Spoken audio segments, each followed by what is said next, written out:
Oke, pada pertemuan ke-13 ini kita akan bahas 3 materi, yaitu terkait osteoporosis, manajerial farmasi, dan farmakoekonomi. Oke, kita mulai dari osteoporosis. Sebelum kita lanjut mendalami tentang osteoporosis, kita bahas dulu terkait 3 penyakit yang sering dipertukarkan. Kadang orang bingung, apakah 3 penyakit ini sama atau beda sebenarnya. Nah, 3 penyakit yang sering muncul di penyakit tulang dan sendi itu ada osteoartritis, rheumatoid arthritis, dan osteoporosis. Padahal ketiganya itu adalah istilah yang berbeda, penyakit yang berbeda. Jadi ini kita bahas secara sekilas, walaupun nantinya akan kita bahas per batch ya. Dan untuk batch ini kita bahas detailnya terkait osteoporosis. Oke, untuk osteoartritis. Osteoartritis itu adalah penyakit degeneratif karena kehilangan bantalan antar tulang rawan. Jadi osteoartritis ini biasanya akan lebih sering terjadi pada pasien lansia. Karena kan semakin tua, semakin lama karena tulang ini dan sendi selalu bekerja dari muda, maka pas tua tulangnya akan menjadi akan jadi aus gitu ya istilahnya. Bantalannya tuh kayak nggak sefleksibel saat muda gitu. Dan biasanya etiologinya karena saat mudanya sering membawa beban atau memikul beban yang terlalu berat pada sendinya. Jadi saat mudanya dipakai kerja berat terus-terusan gitu. Hingga saat tuanya baru kerasa sekarang. Sendi dan tulangnya kerasa aus gitu. Biasanya akan gara-garanya itu cairan sinovialnya atau cairan di antara sendinya itu sudah mulai mengering. Jadi pas gerak karena cairannya nggak ada jadi sakit gitu karena pas gesekan antara tulang sama tulang. Jadi kalau tulang sama tulang benda keras sama benda keras ketemu kan jadi timbul nyeri ya dan biasanya akan kedengaran bunyi krek krek krek gitu pas digunain. Maka karena ini tuh nyeri dan radang, maka terapinya first line-nya biasanya paracetamol karena dia juga aman untuk lansia. Second line-nya juga untuk anti nyeri NSAID, analgetik opioid, dan third line-nya kalau nggak ngaruh maka akan diberi duloxetine atau intraartikular kortikosteroid. Terus selain itu juga perlu dikasih modifikasi gaya hidup. Misal pasiennya jangan membawa beban yang berat. Beban yang berat apa? Contohnya berat badannya itu juga membawa beban yang berat kan. Tulang menyokong berat badan kita. Maka berat badannya jangan, misal bagi yang overweight diturunin gitu. Nah, itu tadi terkait osteoartritis. Nah, kalau rheumatoid arthritis, ini bisa terjadi pada usia muda. Kenapa? Karena dia penyakit autoimun yang menyebabkan peradangan pada sendi. Jadi sistem imunnya salah mendeteksi bahwa dikirain sendi itu adalah benda asing, jadi diserang sama si imun kita. Itulah yang dikatakan dengan autoimun karena dia salah mengenali bahwa si jaringan sinovial di sendi itu benda asing diserang akhirnya menyebabkan peradangan ini. Maka pada usia muda bisa saja terjadi jika autoimunnya uh, terjadi gitu. Nah, tata laksananya apa? Tata laksananya dia pakai obat DMARD atau Disease Modifying Anti-Rheumatoid Drugs yang non-biologi. Second line-nya kalau tidak efektif, golongan lain yang sama yang dikombinasi DMARD non-biologi. Third line-nya DMARD yang biologi. Jadi DMARD itu golongan yang emang obat untuk mengatasi reumatoid ini. Dibagi jadi non-biologi dan biologi. Kalau yang non-biologi, itu biasanya dia tidak spesifik terhadap satu imun. Nah, tapi kalau yang biologi, dia spesifik terhadap satu sistem imun. Misal, kalau contoh DMARD non-biologi itu adalah methotrexate. Kalau teman-teman ingat, methotrexate sempat disebut ya sebagai golongan anti kanker di pertemuan kemarin. Nah, kok ini dipakai juga di golongan untuk mengobati rheumatoid arthritis? Iya, jadi kita mainnya di dosis. Pas untuk mengobati anti kanker, dosisnya pakai dosis tinggi, sehingga dia bisa mematikan sel kanker. Tapi kalau di rheumatoid arthritis ini, kita pakai dosisnya cukup rendah, sehingga dia tidak sampai mematikan sel kanker, hanya untuk meredakan nyerinya. Nah, kalau DMARD yang biologi, itu yang spesifik. Misal, kan ini kan sistem imun yang menyerang pada sendi kan. Jadi misal ada yang spesifik menyerang sel B pada sistem imun pada sel B ya. Ini contoh golongannya rituximab. Atau dia menyerangnya ke sel T-nya, contohnya abertesep gitu. Jadi itu bedanya golongan yang non biologi sama yang biologi. Kalau biologi spesifik langsung ke target imunnya, sistem imun yang mana gitu. Nah, sekarang gongnya ini nih, osteoporosis adalah bintang tamu kita yang akan kita bahas kuliti lebih dalam, yaitu terkait osteoporosis. Osteoporosis itu penyakit yang ditandai dengan penurunan massa tulang. Jadi massa tulangnya kropos gitu, tidak padat lagi seperti dulu saat muda. Ini biasanya juga mungkin bisa terjadi pada pasien yang tua, terus juga seringnya terjadi pada pasien wanita. Kenapa pada pasien wanita terjadi? Nanti kita bahas juga. Nah, intinya tulang ini adalah mengalami kropos, tidak padat seperti dulu gitu. Bisa karena penuaan, menopause, ataupun penggunaan obat steroid. Kemudian, parameternya apa? Kalau di osteoporosis ini, kita punya parameter, yaitu biasanya kita pakai T-score atau skor untuk melihat kepadatan tulang itu sendiri gitu. Nah, first line-nya apa? First line-nya adalah alendronat atau golongan bifosfonat. Terus second line-nya adalah ibandronat, risendronat, zoledronat, raloxifene. Ibandronat, risendronat, zoledronat yang belakangnya nat itu adalah golongan bifosfonat sama ya kayak alendronat. Kemudian raloxifene, kemudian third line-nya intranasal kalsitonin. Oke, nah sekarang kita akan mendalami lebih lanjut nih dari osteoporosis. Tadi kan kita udah bahas bedanya, ternyata beda ya antara osteoartritis, rheumatoid arthritis, dan osteoporosis. Sampai sini dulu, mungkin ada yang mau didiskusikan dulu. Aku Kak mau tanya. Boleh, silahkan. Jadi kan OA osteoartritis itu penyebabnya karena beban yang terlalu berat pada sendi. Berarti jadi makanya waktu mudanya terlalu berat di sendi, jadi pas udah tuanya jadi sakit. Terus kalau osteoporosis itu kan penuaan atau menopause penggunaan obat, berarti otomatis yang orang-orang yang udah tua juga. Terus ngebedain ini penyebabnya karena beban yang terlalu berat sama itu penurunan massa tulang, kayak ngebedain oh ini osteoartritis, oh ini osteoporosis itu bagaimana. Terus yang kedua, apakah kita kalau udah tua pasti akan mengalami osteoporosis atau tidak? Kalau misalnya tidak, apa pencegahannya gitu? Kayak yaudah nih karena takutnya tua osteoporosis kita harus ngapain nih dari sekarang? Terus termasuk yang osteoartritis juga, kalau misalnya orang ini emang kerjanya tuh bebannya berat di sendi, biar nanti tuanya enggak sakit osteoartritis tuh harus ngapain gitu dibarengin kayak gimana? Gitu aja sih Kak. Kasih. Oke, sip. Pertanyaannya bagus ya. Yang pertama, gimana cara bedain osteoartritis sama osteoporosis? Karena sama-sama terjadi pada orang yang tua. Nah, kalau osteoporosis bedainnya adalah dari T-score-nya. T-score ini untuk melihat kepadatan massa tulangnya. Nah, pada osteoartritis, massa tulangnya itu nggak keropos, hanya saja cairan sinovial. Jadi di antara tulang dan tulang, terus ada sendi. Nah, ini tuh sebenarnya ada kayak minyak gitu ya, yang untuk membuat kayak jadi bantalan gitu sebenarnya. Pada orang yang normal, harusnya ini membuat tidak terasa nyeri. Nah, pada pasien osteoartritis, cairan ini sudah mulai hilang, sudah mulai aus. Sehingga ketika dia gerak akan terasa sakit. Jadi untuk pertanyaan yang untuk membedakannya adalah pada pasien osteoartritis biasanya T-score-nya tidak akan tinggi gitu. Karena dia permasalahannya adalah bukan di kropos tapi di cairan sinovialnya. Itu tadi yang pertama. Terus pertanyaan kedua, bagaimana cara pencegahan osteoporosis dari masa muda? Dari masa muda, yang pertama adalah kita harus bukan banyak sih, tapi cukup sesuai dengan dosis konsumsi kalsium dan vitamin D. Karena itu merupakan salah satu komponen untuk penyusun massa tulang. Dan sebenarnya mayoritas dari penelitian, sebenarnya mayoritas orang Indonesia ini tuh kekurangan vitamin D. Jadi di bawah kadar normal, tapi kita nggak kerasa. Nah, jadi cara pencegahannya adalah itu tadi, kita konsumsi vitamin D dan kalsium, dimulai dari masa muda. Kemudian untuk osteoartritis, bagaimana untuk pencegahannya adalah kita latih, jadi kenapa membuat beban pas masa mudanya, terus tuanya jadi rusak, karena sebenarnya tidak terlatih gitu. Jadi kayak bebannya itu terlalu berat dan kita tidak menambah massa otot untuk membawa beban kita. Padahal setiap tahunnya, ketika kita lebih dari usia 30 tahun, massa otot itu berkurang 1%, 1%, 1%. Nah, jadi kalau massa ototnya berkurang, akan menjadi faktor resiko kita ke depannya untuk terjadi seperti itu gitu. Jadi bagaimana solusinya? Berlatih olahraga beban dengan tujuan untuk menambah massa otot. Nggak harus nge-gym, tapi setidaknya rajin olahraga gitu. Semoga menjawab. Ada feedback mungkin dari Kak Putri? Udah cukup Kak, paham. Terima kasih Kak. Oke, siap. Mau tanya Kak, Ya, boleh. terkait yang tadi NSAID itu katanya bisa menyebabkan osteoporosis gitu ya Kak.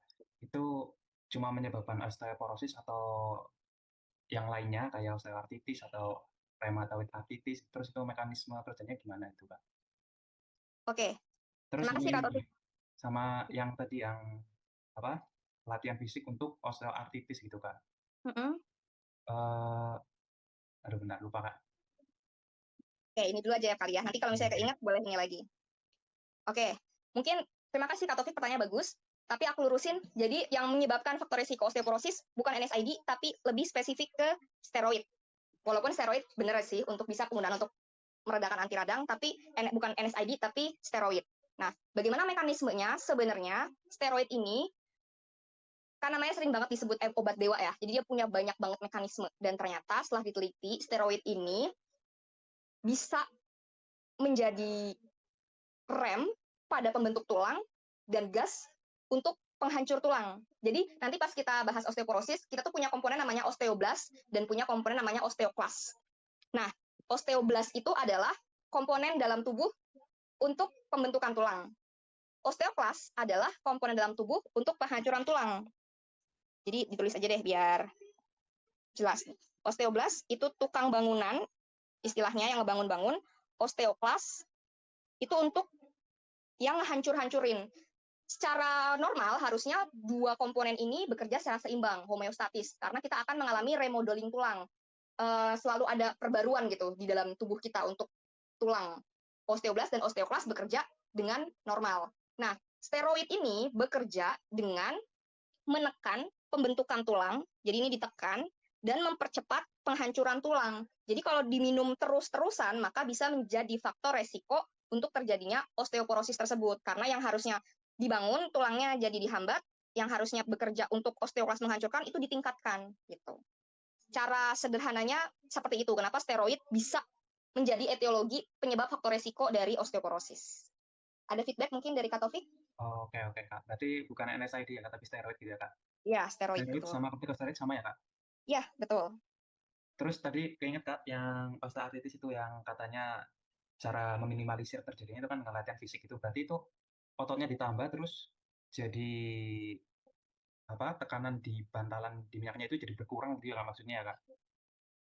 Gini, jadi kalau kita punya massa otot yang cukup, sehingga kita bisa menahan beban yang mungkin ya gimana dong kerjanya memang tukang bangunan, misalkan tukang bangunan kadang gotong-gotong hal yang berat atau kerjanya di kuli panggul, gimana dong. Nah, terus massa otot itu, kalau misalnya massa ototnya cukup, itu bisa menopang beban yang berat itu. Tapi kalau misalnya massa ototnya nggak cukup, jadi kita tuh kayak mengkompensasi pas masih masa muda kayak, oh ya udahlah, bisa nggak kerasa apa-apa gitu. Tapi efeknya jadi jangka panjang ke depannya karena massa ototnya tidak cukup dan kita kena beban yang terus-terusan, sehingga pas masa tuanya cairannya itu menjadi aus gitu, makin cepat ausnya gitu. Oh ya, oke, Kak. Makasih, Kak. Oke, siap, sana-sana. Kak, saya mau tanya. Boleh? Biasanya kan kalau untuk orang tua lansia itu kan kebanyakan dia menderita osteoporosis. Gini Kak, saya mau tanya, kalau misalnya kan ada susu yang untuk osteoporosis itu Kak, Iya. biasanya kalau Susu misalnya osteoporosis itu yang ada Kak yang susu apa itu untuk anu tulang? kayak anlin gitu kah? Anlin Iya untuk itu lansia. kayak itu. Iya Kak. Saya mau tanya, misalnya kalau orang tua sudah menderita osteoporosis, terus dia konsumsi yang kayak anlin atau apa, dia berpengaruh tidak Kak? Ada sedikit, ada tentunya ada pengaruhnya karena kalau misalnya ditanya ada pengaruhnya apa enggak, ada pengaruhnya karena kan itu udah diciptakan pasti ada pengaruhnya. Nah, kalau misalnya ditanya lebih detail lagi bagaimana mekanismenya dia untuk mengatasi osteoporosis tersebut. Nah, karena si susu itu dia mengandung kalsium yang tinggi. Nah, pada pasien yang osteoporosis itu dia kekurangan kalsium. Kalsium itu bahan baku utama pembentukan tulang. Nah, pada orang tua dikasih susu tinggi kalsium ngaruh nggak? Ngaruh, tetap ngaruh kok. Jadi bukan berarti kayak kalau udah tua dikasih kalsium nggak akan terbentuk pembentukan tulang, berhenti pembentukan tulangnya enggak, tetap ada pembentukan tulang pada orang tua walaupun tidak seprogresif orang muda. Nah, jadi ngaruhnya apa ya tadi itu karena di susu yang kayak anlin untuk lansia atau untuk yang osteoporosis itu dia kaya akan kalsium, kaya akan vitamin D. Jadi dia difortifikasi kaya akan vitamin D, terus juga mungkin fosfat, pokoknya mineral-mineral yang memang berguna untuk sumber bahan baku pembentukan tulang gitu. Dan pada terapinya juga pasien itu kan tadi disebutin nih first line-nya obat ini, tapi juga disertai dengan vitamin D dan kalsium. Jadi nggak cuma ini doang sih alendron, enggak, tapi pasti disertai dengan pemberian vitamin D dan kalsium tersebut. Ada feedback mungkin, Kak? Jadi Kak, dengan pemberian yang kayak susu yang tadi, itu bisa Mhm. tidak menghilangkan yang osteoporosisnya atau cuma mengurangi Kak? Atau sekedar Hmm, mengurangi saja? Itu bisa Kalau bisa bisa sampai sembuh Kak osteoporosisnya Kak. Orang tua sudah dikasih anlin, maksudnya dia rutin ditambah dengan mhm, vitamin atau apa kayak gitu Kak, saya mau tanyakan. oke. Eh, Kalau pertanyaannya apakah bisa sembuh atau enggak, eh, pasien ini mungkin bukan dikatakan sembuh sih ya, tapi dengan dia tetap menjaga lifestyle-nya, gaya hidup dia. Jadi ada kemungkinan, walaupun jarang, tapi ada kemungkinan pasien ini terpenuhi kembali gitu. Tulangnya tidak keropos lagi, T-score-nya kembali ke normal.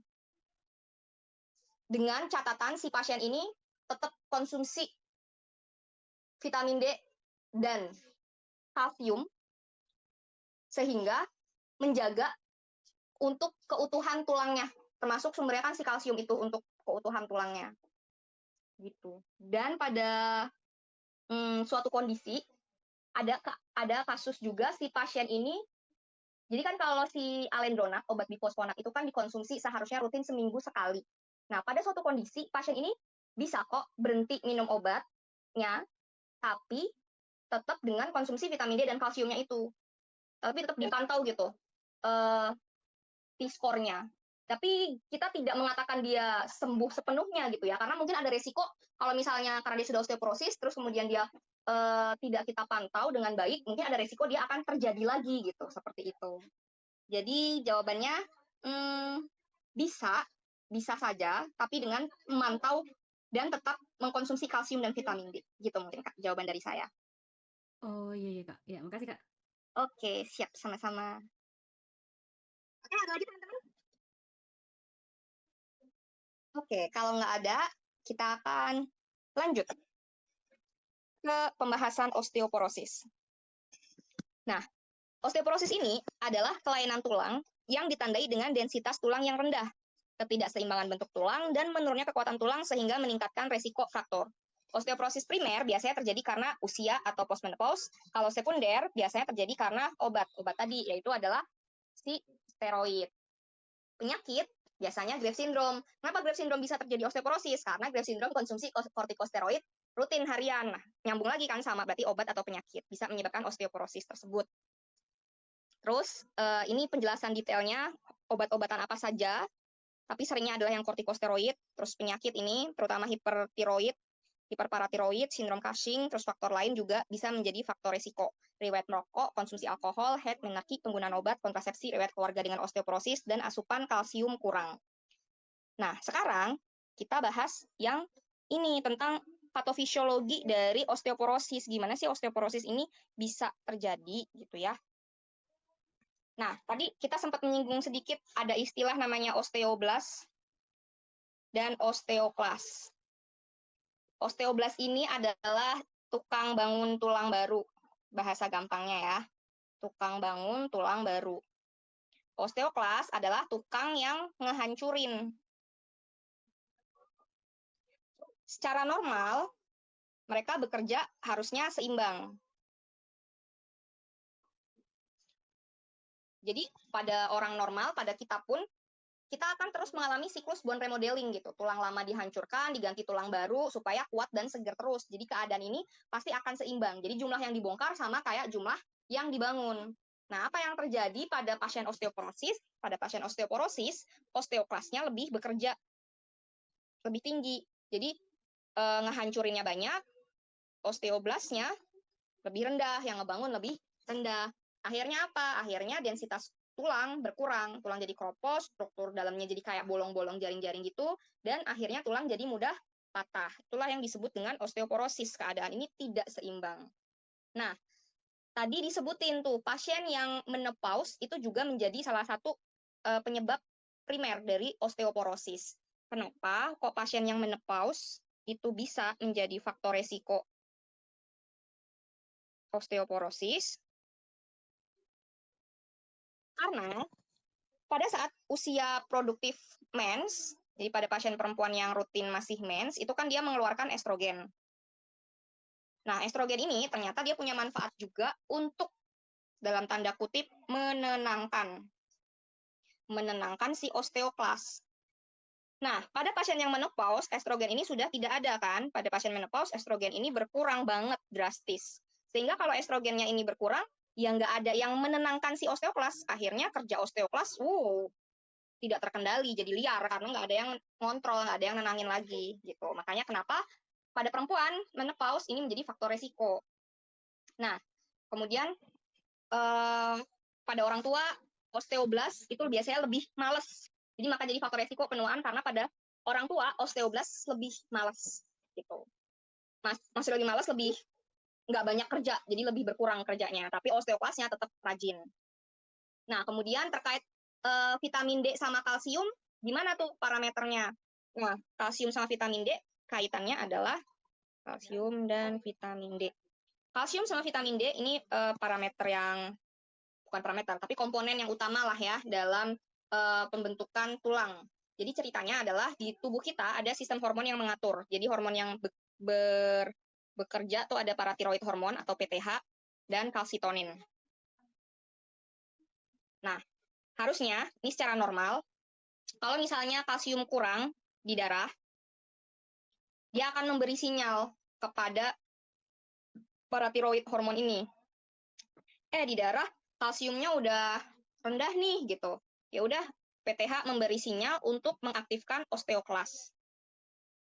Osteoklas diaktifkan untuk apa? Untuk mengambil kalsium yang disimpan di tulang. Jadi dihancurin tulangnya buat kalsiumnya biar masuk ke darah. Karena kan kalsium juga dibutuhkan gitu ya untuk banyak hal dalam tubuh, termasuk kayak kemarin kalsium itu dibutuhkan untuk sebagai sinyal insulin bisa keluar.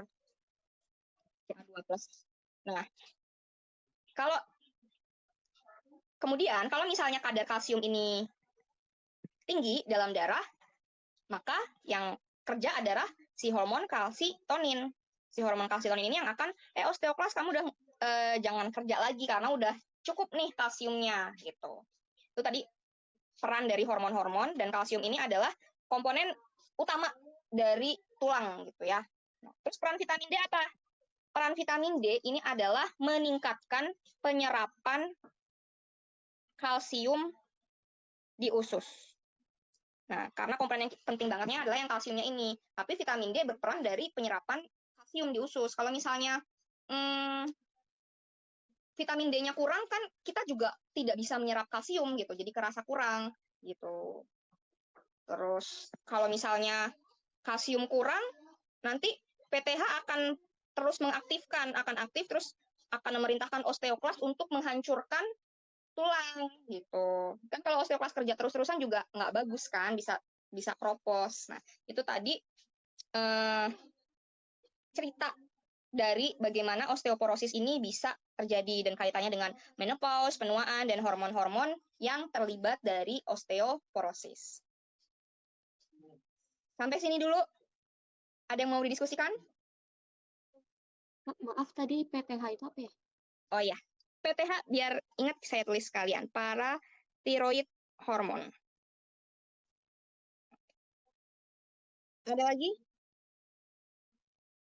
Aman? Oke. Kalau aman, kita lanjut. Aku tadi telat. Kak, Boleh. tadi terkait kalsium dan vitamin D itu emang ada obatnya ya Kak. Satu ada vitamin D yang di luar, sama ada satu kita bisa beli obatnya, ada obat kalk sama vitamin D. Nah, apakah kalau kita minum obat itu apakah harus selalu dikombinasikan biar yang tadi dijelaskan biar balance, atau bisa salah satunya aja kayak yaudah deh aku minum vitamin D aja, atau misal minum kalsium aja gitu Kak. Itu doang sih Kak, pasti. Oke, sip. Apakah ada kombinasi? Ada. Apakah boleh sendiri-sendiri? Boleh. Apakah boleh cuma kalsium aja? Boleh juga, tapi akan lebih maksimal biasanya dengan disertai dengan vitamin D untuk membantu penyerapan dari kalsiumnya. Jadi kalau misalnya boleh apa nggak boleh, tapi lebih maksimalnya kalau dikombinasikan. Gitu. Oke, Kak, terima kasih. Oke, siap, sama-sama. Ya, boleh. Terkait yang vitamin D itu kan membantu penyerapan kalsium di usus. Berarti itu kalau penggunaannya kombinasi itu obatnya lebih optimal digunakan berbarengan atau vitaminnya D dulu biar masuk usus baru kalsiumnya gitu Kak? Oke.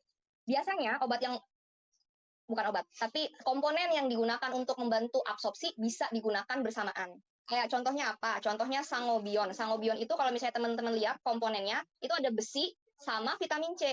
Vitamin C sebenarnya di situ untuk apa? Untuk meningkatkan absorpsi dari besi. Nah, jadi ketika ada suatu komponen yang berguna untuk meningkatkan absorpsi suatu komponen lain, bisa digunakan bersamaan minumnya gitu. Oh ya, oke Kak, makasih. Berarti kata kuncinya tadi absorpsi gitu ya Kak? Ya, betul. Terima kasih Kak. Oke, sama-sama. Ada lagi? Oke, kalau tidak ada, kita lanjut ke next slide selanjutnya ya. Oke, next slide selanjutnya adalah tata laksana. Ini tata laksananya kecil banget, jadi harus kita zoom dengan maksimal. Nah, ini yang pertama dari algoritmanya ini, kita akan melihat, dari algoritma ini kita akan menentukan siapa sih yang perlu dikasih obat dan obatnya apa gitu ya. Nah, kotak oranye yang di atas ini untuk mengetahui apakah pasien memenuhi salah satu kriteria yang harus dievaluasi lebih lanjut apa enggak. Yes or no. Apa aja kriterianya? Wanita lebih dari 65 tahun. Kemudian wanita postmenopause usia 64 tahun. Dengan ini resiko untuk patah tulang 10 tahun ke depan besar resikonya. Terus kalau pria itu dia lebih agak lama usianya, yaitu lebih 70 tahun, kalau wanita kan 65 tahun, atau laki-laki yang 50 sampai 69 tahun tapi dia punya resiko patah tulang. Misalnya resiko patah tulang apa? Dia punya riwayat jatuh dulu, misal mungkin kecelakaan, atau penggunaan kortikosteroid jangka panjang, itu termasuk ke faktor resiko itu. Terus abnormal periferal BMD test. BMD test itu untuk ngecek T-score, ada hasil yang abnormal. Terus hasil radiologinya menunjukkan bahwa massa tulangnya rendah.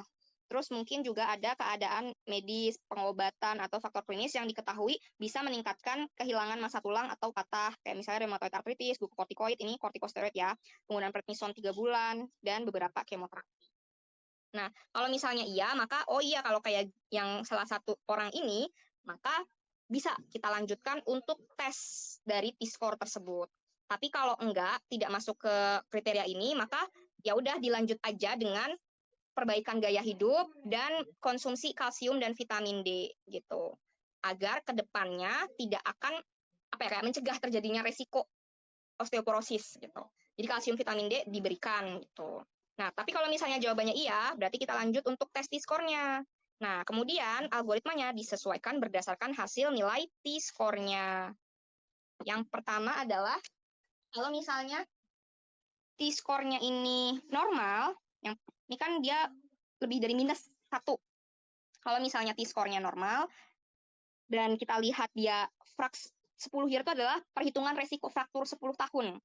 Ada kayak kuesioner perhitungannya gitu untuk perhitungan resikonya.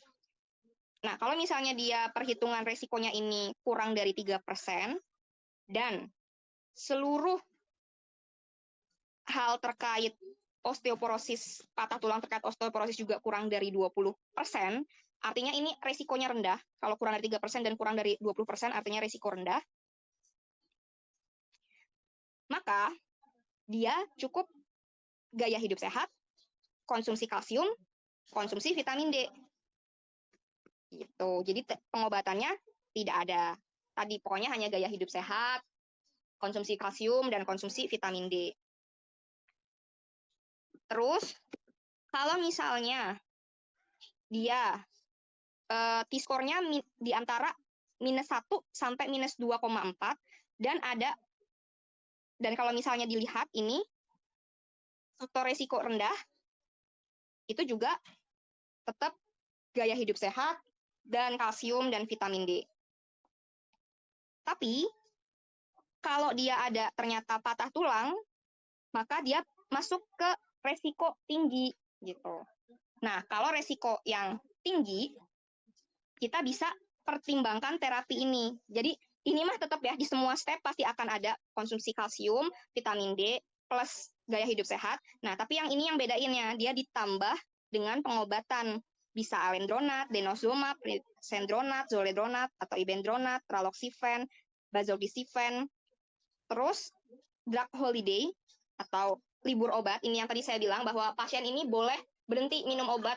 Jadi nggak yang terus-terusan setelah 3 tahun atau 5 tahun penggunaan bifosfonat. Tapi kita nggak serta-merta sembuh total. Kayak misalnya kalau pasien batuk, kita bisa nyatakan, oh udah sembuh nih batuknya. Nah kalau osteoporosis itu kayak udah oke, tapi jangan serta-merta langsung tidak dikontrol lifestyle-nya gitu. Jadi tetap bisa drug holiday, nggak minum obat setelah pengkonsumsi 3 tahun atau setelah konsumsi 5 tahun untuk bifosfonat. Terus tetap direvaluasi 3 tahun untuk penggunaan zoledronat, 5 tahun untuk bifosfonat, 5-10 tahun denosumab, atau 1-3 tahun menurut kalau misalnya itu dirasa memerlui menurut dokternya gitu. Nah, terus ini tadi kalau dia T-score-nya 2,5 sampai 2,9 dan resiko patah tulangnya tinggi sama pengobatannya ini.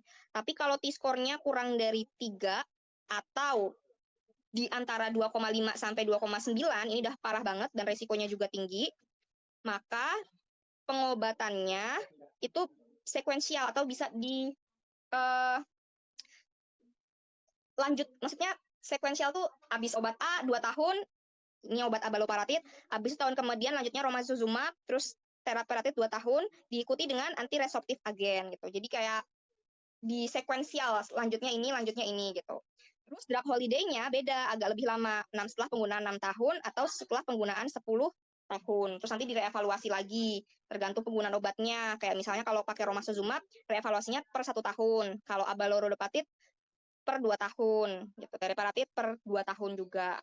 Nah, intinya adalah dari algoritma ini, teman-teman menghafalkannya. Kalau misalnya dari T-score-nya hanya ini, ya udah cuma lifestyle aja. Tapi kalau T-score-nya min 2,5 sampai 2,9, maka perlu konsumsi obat selain cuma kalsium sama vitamin D. Tapi kalau T-score-nya udah dari kurang -3, itu pengobatannya sekuensial. Terus, apakah yang ini perlu dihafalkan? Biasanya sih nggak akan ditanyakan kayak berapa tahun ya kalau minum obat ini, evaluasinya kayak kita cukup tahu aja bahwa setelah penggunaan pasti akan kita reevaluasi gitu. Dan paling drug holiday kita juga cukup tahu bahwa dalam penggunaan obat osteoporosis ada yang namanya istilah drug holiday. Drug holiday itu artinya pasien nggak perlu konsumsi obat itu lagi gitu. Tapi tetap kita evaluasi, tetap kita pantau. Oke, algoritma ada yang mau didiskusikan dulu?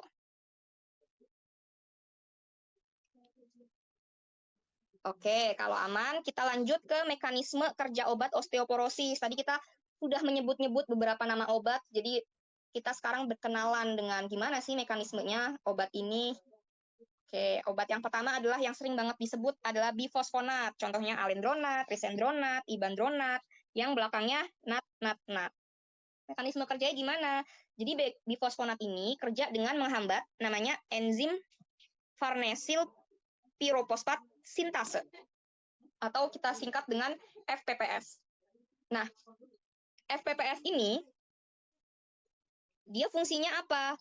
Fungsinya untuk menghasilkan farnesil piroposfat atau FPP dan geranil piroposfat atau GGPP. Nah, kedua komponen ini tuh buat apa sih? Kedua komponen ini bahasa gampangnya mereka tuh sebagai bisalah bensin atau olinya osteoklas. Nah, logikanya kalau kita menghambat pabrik penghasil bensin dan oli untuk osteoklas, lama-lama kan osteoklas nggak punya bensin untuk dia bekerja. Akhirnya dia apoptosis deh osteoklasnya. Kalau apoptosis, maka penurunan aktivitas osteoklas dan menurunkan aktivitas bone resorption. Bone resorption itu adalah penghancuran tulang itu loh yang tadi. Nah, jadi bifosfonat kerjanya adalah dengan menghambat enzimnya, enzim FPPS, istilahnya berarti si pabriknya ya untuk menghasilkan FPP dan GGP, istilahnya bensin dan oli untuk kerjanya si osteoklas gitu. Nah, cuman uniknya bifosfonat itu kerjanya dia tuh nempel di tulang. Jadi dia nempel di tulang. Begitu osteoklas mau kerja, ini ada osteoklas mau kerja mau menghancurkan tulang, maka dia masuk ke dalam osteoklas untuk menghambat si FPPS ini sehingga efeknya si osteoklasnya akan apoptosis gitu. Itu juga yang menjadi alasan kenapa kok dia bisa bertahan lama. karena dia nempel di tulang. Si bifosfonat itu nempel di tulang, dan dia berarti kan baru kerja ketika si osteoklasnya memang dia sedang bekerja gitu. Si osteoklasnya mau menghancurkan tulang, pas lagi mau hancurin tulang baru ngetok tulang pertama, udah langsung diserang gitu kan sama si bifosfonatnya. Jadi pas kalau osteoklasnya nggak kerja, ya dia nempel aja gitu di tulang. Menunggu saat yang tepat untuk bekerja, istilahnya si bifosfonat ini. Nah, tapi bifosfonat ini dalam penggunaannya harus berdiri atau duduk tegak minimal 30 menit untuk mencegah resiko iritasi esofagus. Jadi dia tuh ternyata sifatnya ya itu tadi bisa mengiritasi esofagus. Jadi makanya kita atasin dengan pas minum itu pas pagi-pagi, belum konsumsi apapun, terus minumnya dengan duduk tegak, terus harus dengan banyak air putih banget untuk mencegah resiko esofagus tadi. Kontraindikasinya untuk hipersensitivitas, pasien hipokalsemia harus dikoreksi dahulu, terus pasien harus mampu berdiri, duduk tegak minimal 30 menit, terus pasien GGK dengan clearance kreatinin kurang dari 35 ml per menit. Dan pasien ini juga tidak boleh digunakan untuk pasien yang punya gangguan GERD ataupun gastrointestinal. Nah, itu di bifosfonat. Kemudian kalau rangkel inhibitor atau denosumab bekerja dengan antibodi monoklonal yang secara spesifik mentarget mengikat rangkel agar tidak menempel di reseptornya dan tidak terjadi aktivasi osteoklas sehingga menurunkan aktivitas bone resorption. Nah, ini tuh maksudnya gimana? Maksudnya adalah, jadi tadi belum sempat tersebut ya, apa sih rangkel dan RANKL, rangkel dan rang, ada istilahnya itu ya. Jadi kalau bahasa gampangnya, si rangkel ini itu adalah tombol on untuk mengaktifkan osteoklas.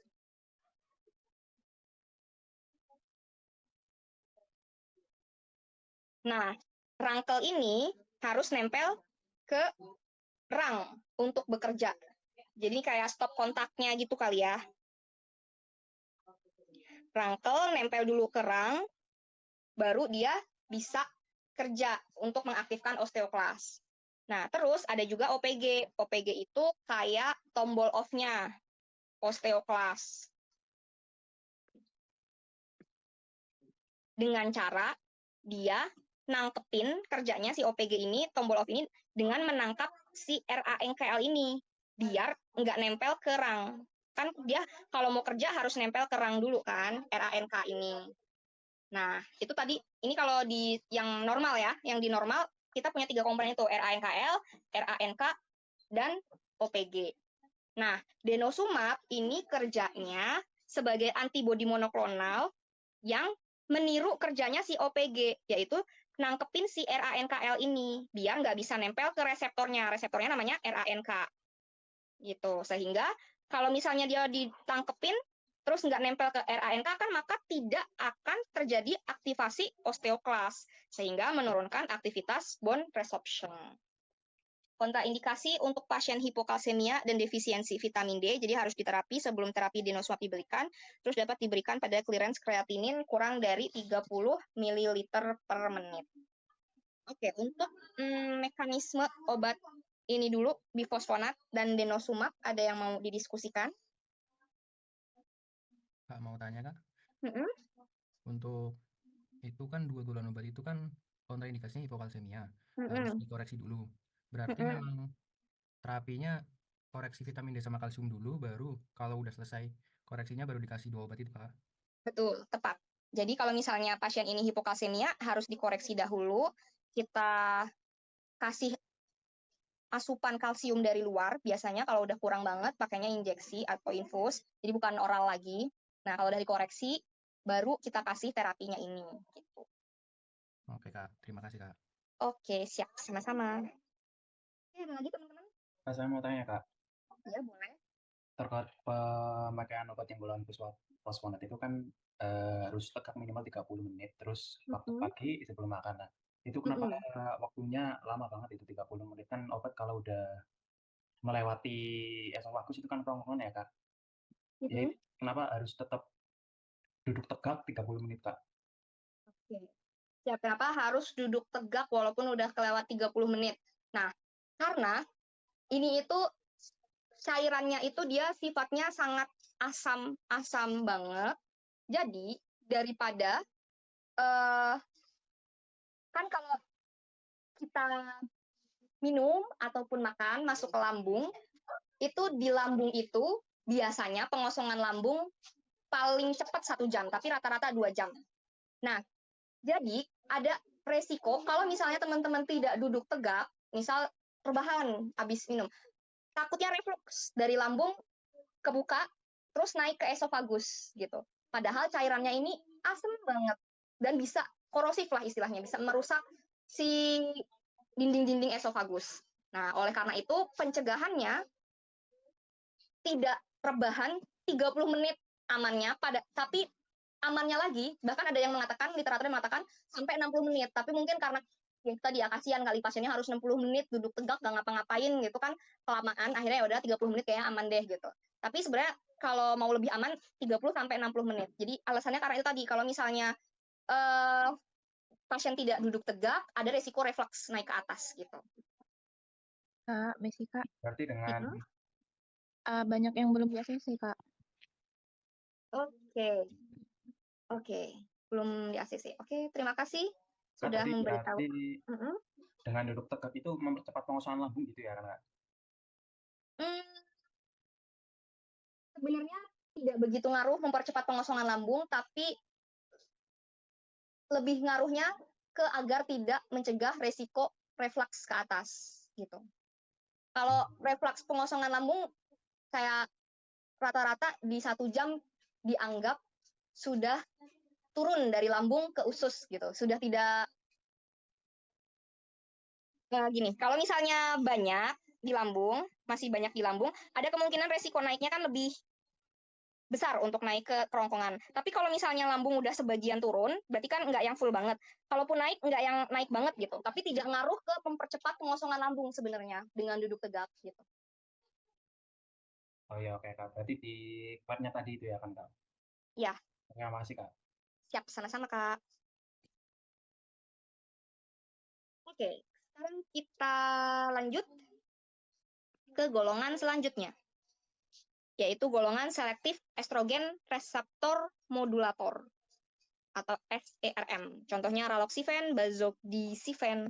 Mekanismenya dia sebagai agonis parsial terhadap reseptor estrogen di jaringan tulang. Dengan mengaktifasi reseptor estrogen di osteoblas, SEM dapat meningkatkan proliferasi, diferensiasi, dan fungsi. Hal ini dapat meningkatkan bone formation dan mineralisasi SEM juga meningkatkan produksi OPG, sehingga dapat meningkatkan aktivitas penghambatan osteoklas. Nah, jadi dia kerjanya nih si SEM, selektif estrogen reseptor modulator ini banyak cara ya. Yang pertama dia akan mengaktifasi reseptor estrogen di osteoblas. Kalau misalnya reseptor estrogen di osteoblas diaktifasi, sehingga dia bisa meningkatkan proliferasi, diferensiasi, dan fungsi dari osteoblas, sehingga meningkatkan bone formation. Terus, itu tadi fungsi yang pertama, meningkatkan osteoblas. Terus, yang kedua, dia ternyata juga bisa meningkatkan produksi OPG. Karena ini adalah meniru, kerja dia kan meniru seolah-olah sebagai estrogen. Tadi yang kita bahas di awal, estrogen itu sebagai pengontrol. Kalau osteoklas bekerja, dia yang nenangin. Nah, sebenarnya mekanisme menenanginnya adalah dengan cara meningkatkan produksi OPG. Kalau misalnya teman-teman ingat lagi, yang ini tadi ada 3 komponen ya, rangkel, rang, dan OPG. OPG ini adalah yang tombol off untuk osteoklas. Nah, si obat ini dia juga berperan untuk meningkatkan produksi OPG-nya tadi. Sehingga kalau produksi OPG meningkat, sehingga akan meningkatkan aktivitas penghambatan osteoklas gitu. Jadi kerja dia banyak gitu. Terus keterangan kontraindikasi perempuan premenopause atau sedang menyusui, pasien yang menggunakan terapi pengganti estrogen, pasien dengan disfungsi ginjal atau hati, terapi harus dihentikan 72 jam sebelum operasi dengan resiko tinggi tromboemboli. Misal pasien jantung, pasien hipertensi, kalau misalnya mau operasi harus dihentikan dulu karena kan dia kerjanya meniru estrogen. Estrogen punya resiko kan untuk meningkatkan tromboemboli gitu. Terus ada obat yang terakhir yaitu paratiroid hormon analog. Nama obatnya teriparatid, abaloparatid. Nah, ini kerjanya gimana? Kerjanya adalah dengan meniru hormon PTH atau hormon paratiroid hormon tadi yang kita sebut di atas. Dia akan berpura-pura sebagai analog PTH, terus dia berikatan dengan reseptor PTH. Ketika obat ini nempel ke reseptornya, maka terjadi diferensiasi, proliferasi, dan aktivasi dari osteoblast dan meningkatkan bone formation. Gitu. Nah, kalau misalnya yang tadi kita ceritain, PTH itu kan sebenarnya dia bisa merangsang untuk pengeluaran ini ya, merangsang si osteoklas. Karena kan PTH ini sebenarnya dikeluarin ketika kalsium rendah. Nah, ternyata PTH ketika diberikan dalam dosis yang besar, dari hasil penelitian, ternyata dia bekerjanya justru ketika dosisnya besar, dia akan merangsang osteoblast gitu. Jadi beda dengan yang tadi diceritain pas awal tadi sama saya, yang terkait mekanisme yang ini kan secara normal, pengaturan homeostatis tubuh, ketika kalsium rendah, PTH akan dikeluarkan, maka akan mengeluarkan osteoklas. Nah, tapi di dalam mekanisme obat ini, dia bekerja ternyata setelah diteliti sedikit berbeda, yaitu dengan ketika dia diberikan dengan dosis yang tinggi, langsung dia akan merangsang aktivasi dari osteoblast gitu. Sehingga kalau osteoblast dirangsang akan membentuk tulang baru. Jadi densitas tulang akan meningkat gitu karena osteoblastnya kan ditingkatkan. Berarti dua Jadi dong, tapi Kak. intermiten. Jadi sedikit-sedikit dan sebentar-sebentar. Jadi tubuh menganggap sinyal ini mengaktifkan dari osteoblast gitu. Tadi gimana? Sorry, ada yang ngomong? Kak, kan tadi yang di pertama untuk parotenoid itu kan misalnya kalau kalsiumnya rendah dia akan meningkatkan osteoklasnya tadi itu Kak yang di Betul. awal kita. Nah, pas di sini katanya waktu diteliti lagi ternyata penggunaan PTH dalam konsentrasi yang tinggi dapat juga dia justru meningkatkan osteoblast untuk pembentukan tulang yang baru ya Kak. Betul. Ya. Jadi ini kadang agak sedikit membingungkan bagi beberapa orang, tapi ini mau diluruskan gitu. Jadi kalau misalnya yang di bagian mekanisme yang ini tetap akan seperti ini karena ini mekanisme normal tubuh.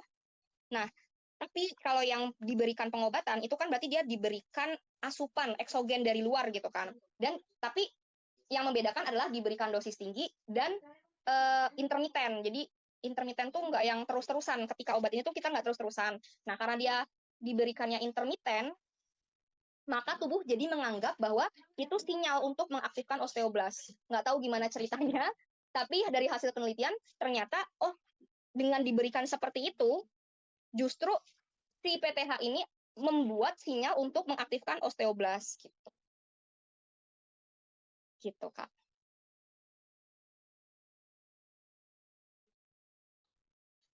Ada feedback mungkin, Kak?